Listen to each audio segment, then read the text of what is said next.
preparing aloo chaat recipe. Ingredients needed for the aloo chaat recipe: onion, potato, coriander, tomato, lemon, chaat masala, salt.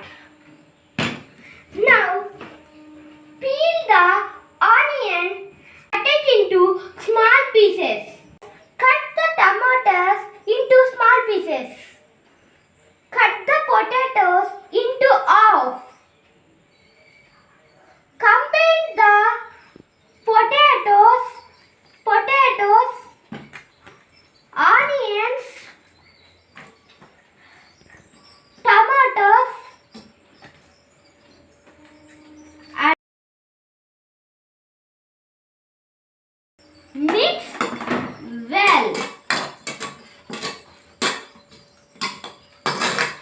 After add lemon juice and chaat masala. After coriander.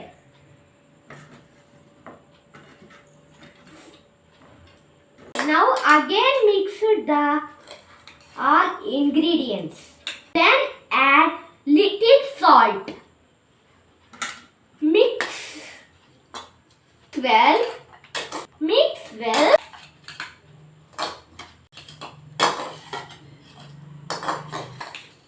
Our chaat masala is ready to serve.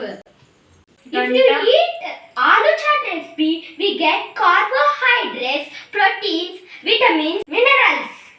So it is healthy food. Thanks for watching.